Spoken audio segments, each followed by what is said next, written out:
You know, watching Sunrisers Hyderabad in this IPL season, Yeah. it kind of feels like biting into one of those ludicrously spicy wings. Oh, yeah? How so? Well, the kind where you're like simultaneously thrilled by the initial fiery kick and terrified of the lingering burn. Have you been following their games? It's been, Mhm. well, a roller coaster.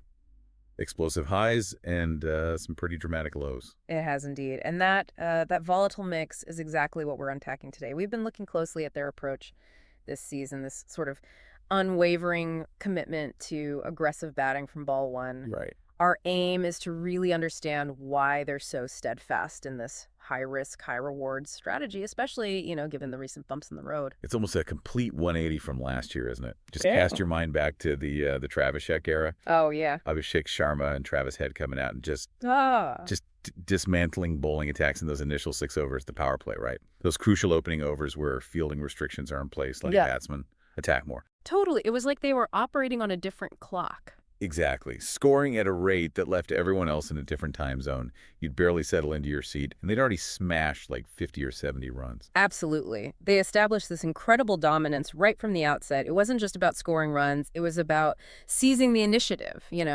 putting the opposition under immense pressure before they even had a chance to settle. But this season, Hmm.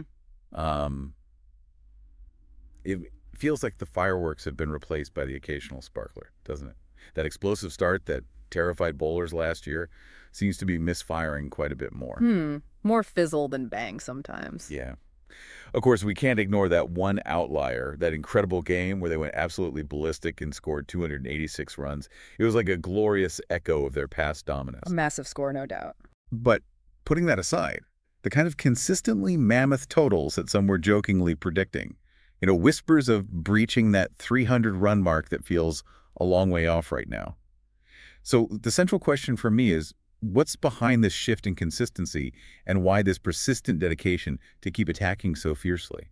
It's a compelling question, and their recent performances really highlight the inherent tension in this all-or-nothing approach.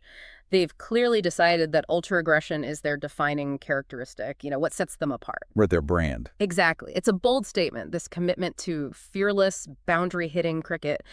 But as we've witnessed, the boundary between fearless and, well, sometimes reckless can be incredibly thin. You might be wondering why they're so insistent. Maybe their internal data suggests their win probability is highest when they max out the power play, even with the risk of early Or wickets. maybe the middle order. They feel they need that cushion. Could be. Maybe they believe a strong start is essential to compensate for potential instability later in the innings. It's a calculated gamble, perhaps. That makes a lot of sense. And when that aggressive intent at the top doesn't quite materialize, which, like we've seen, is happening more frequently, it seems to create this ripple effect, right, through the whole batting order. The batsmen coming in later can't really afford to take their time and build an innings. There's this underlying pressure to maintain that rapid scoring rate, to keep swinging for the fences.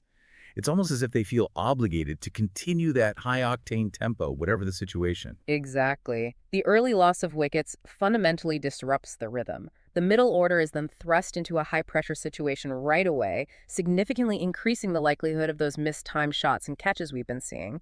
They just don't have the luxury of a gradual buildup. We've certainly seen that play out. Take the game against Delhi, for example, losing 4 wickets inside the power play. Yeah. That's just disastrous in T20. Kills the momentum completely. And then against Lucknow, half the team back in the dugout with like 75 balls still left. I even remember some commentators sounding more like sports psychologists than cricket analysts. Huh. What were they saying? Things like maybe they just need to breathe and not swing at everything like it's a piñata. Just take a moment. It really underscores the delicate balance, doesn't it? When it clicks, it's spectacular, demoralizing for the opposition. But when the opposition finds a chink in that armor, the whole thing can unravel so fast. And naturally, there's been plenty of scrutiny, right? Criticisms from fans, experts. But what I find really interesting is the coach, Daniel Vettori. His stance seems unwavering. Yeah, what's he been saying? His public statements suggest a clear message. No conversations around changing the aggressive approach. It's almost like they're saying, this is us, this is how we play, and if it doesn't always work, well, at least it won't be boring. That level of commitment is certainly noteworthy. It speaks to a deep-seated belief in their approach and their players. It's a bold stance, especially with consecutive losses. So, linking back to why this persists, we're seeing how it's being countered, but also how the team is just resolutely sticking to its guns. It brings to mind that image, like someone riding a unicycle on a high wire, no safety net. Yeah, precarious. Exactly. It's captivating. You can't look away. Thrilling potential for something extraordinary. But you're also acutely aware of the very real chance of a rather dramatic fall. We felt this against Mumbai recently. Chasing 201, not impossible these days. No, definitely chaseable. But their batting approach felt almost frantic. Like everyone was in this unbelievable rush to finish the game way too early. That particular match really highlighted the challenges, I think. The intent to attack, dominate it was clearly there, but the execution seemed, yeah, rushed, lacking that composed, calculated aggression even top attackers show. Exactly. Travis Head comes out, hits a first ball, you think, okay, here we go again. Classic head start. But then, next ball, tries to clear the ropes again. Simple catch. It was like a tiny summary of their whole philosophy right now. Microcosm, yeah. And it wasn't just him.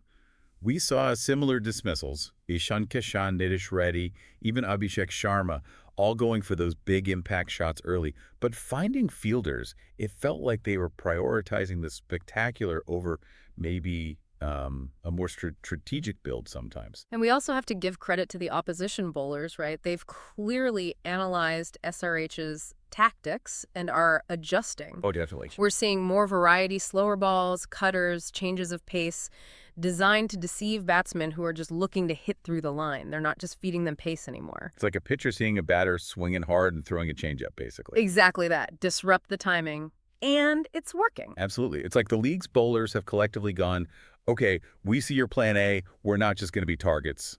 They've brought out their full bag of tricks, and, well, SRH batsmen seem to be falling into these traps pretty often. So as we look at their season so far, it's this fascinating battle, isn't it? SRH's unwavering belief in their aggressive plan A, and like you said, their plan B and C seem pretty similar. Yeah, more plan A. Against the rest of the league who are actively learning and implementing counter strategies. It really is a compelling narrative within the season. A team predicted to be formidable, now navigating this tough phase, string of defeats. The pressure's building. Yeah. Yet, their refusal to deviate from this all-out attack is, well, kind of remarkable. There's resilience there, maybe even defiance. It's that classic sports conundrum, isn't it? When do you stick to your guns and when do you adapt? Their faith in this high-stakes strategy could lead to breathtaking wins if they refine it, or key players find form again. True. But conversely, if they can't evolve when opponents have clearly figured out the playbook, well, it could lead to more collapses. It really does leave you pondering their season's trajectory. Will they fine-tune this aggression, maybe add a bit more subtlety, adaptability?